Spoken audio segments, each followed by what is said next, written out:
और दिलों में नफरत जल रही थी।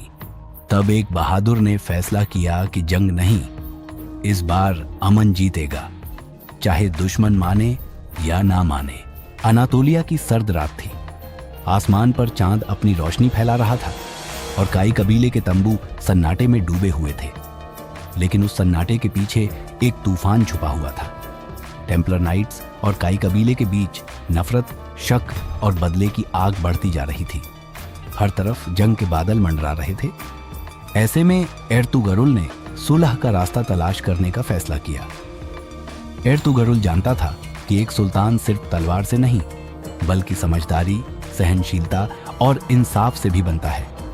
उसे महसूस हुआ कि अगर हर मसले का हल सिर्फ जंग होता तो इंसानियत कभी तरक्की न करती। उसने अपने वजीरों और बुजुर्गों को बुलाया और कहा, अगर हम हर मुश्किल का जवाब तलवार से देंगे तो दुश्मन कभी खत्म नहीं होंगे। सुलह की कोशिश मेरी कमजोरी नहीं, मेरी अकल है। हलीमे सुल्तान ने भी अपने शौहर का साथ दिया। उसने कहा कि सुलह की कोशिश उन माओं के लिए है जो अपने बेटे खो चुकी हैं, उन बच्चों के लिए है जिनके पिता जंग के मैदान में शहीद हो गए। मगर हर कोई एर्तुगरुल के फैसले से खुश नहीं था। तुर्गुत अल्प, जो हमेशा जंग के लिए तैयार रहता था, बोला, अगर हमने टेम्पलर को आज माफ कर दिया तो कल वो हमारी गर्दन काटेंगे। एर्तुगरुल ने मुस्कुराकर जवाब दिया, अगर हमने आज उन्हें सुलह का रास्ता न दिखाया तो वो हमेशा जंग को ही जिंदगी समझेंगे। सुलह की बात करना आसान था, लेकिन दुश्मन को राजी करना मुश्किल। टेम्पलर नाइट्स का नेता पेट्रुचियो मंजिनी एक चालाक और मक्कार इंसान था। उसके दिल में एर्तुगरुल के लिए सिर्फ नफरत थी। मगर जब उसने सुना कि एर्तुगरुल सुलह चाहता है तो वह हैरान रह गया। उसने सोचा, ये मुसलमान या तो डरपोक है या किसी चाल में फंसाना चाहता है। एर्तुगरुल ने एक अमन का पैगाम भेजा जिसमें कहा गया, अगर तुम सुलह चाहते हो तो कल सुबह सूरज निकलने से पहले अमन की पहाड़ी पर आओ।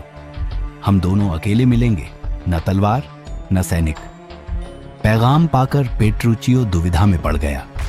अगर वो जाता तो जान का खतरा था, अगर न जाता तो अमन का मौका चला जाता। आखिर उसने खतरा उठाकर मिलने का फैसला किया। अमन की पहाड़ी, जहां तेज हवा चलती थी और वादियों में गूंज होती थी, वहां दोनों नेता आमने सामने खड़े थे। दोनों के पास सिर्फ एक छोटी सी खंजर थी, लेकिन निगाहें तलवार से तेज थीं। एर्तुगरुल ने सबसे पहले बात की, हम दोनों की कौमें मर रही हैं, तुम्हारा भी खून बहा, मेरा भी, लेकिन जख्म बढ़ने से पहले अगर मरहम लग जाए तो जंग की जरूरत नहीं रहती। पेट्रुचियो ने तंजिया मुस्कुराहट के साथ कहा, और तुम वो मरहम लगाना चाहते हो? एर्तुगरुल ने जवाब दिया, मैं तुम्हें नहीं, तुम्हारी सोच को बदलना चाहता हूं।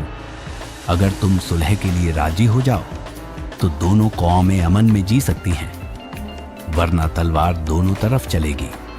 दोनों के बीच घंटों बातचीत होती रही। पेट्रुचियो ने कई बार एर्तुगरुल को उकसाने की कोशिश की, मगर एर्तुगरुल ने सब्र और अकल से काम लिया। आखिरकार पेट्रुचियो ने एक शर्त रखी, मैं सुलह तब करूंगा जब तुम अपने काए लोगों को एक हफ्ते के लिए हमारे इलाके में रहने दो, ताकि मैं देख सकूं कि तुम सच कह रहे हो। यह बहुत बड़ी बात थी। दुश्मन की सरजमीन पर अपने लोग भेजना आसान नहीं था, लेकिन एर्तुगरुल ने खुदा पर भरोसा करके ये शर्त मान ली। उसने कुछ बुजुर्ग और सिपाहियों को पेट्रुचियो के साथ भेजा। वे जहां भी गए, इंसाफ, ईमानदारी और अच्छे व्यवहार का पैगाम ले गए। टेम्पलर के लोग हैरान रह गए कि जिन मुसलमानों को वो जंगली समझते थे, असल में वो अमन और इंसाफ के पैगंबर निकले। एक हफ्ता गुजरा और जब पेट्रुचियो ने देखा कि काई लोग उसकी रियाया के साथ इज्जत और न्याय से पेश आए, तो उसका दिल पिघल गया। उसने सुलहनामा लिखने का फैसला किया। एक नया दौर शुरू हुआ, जहां जंग की जगह बातचीत, नफरत की जगह मोहब्बत और शक की जगह भरोसे ने ले ली।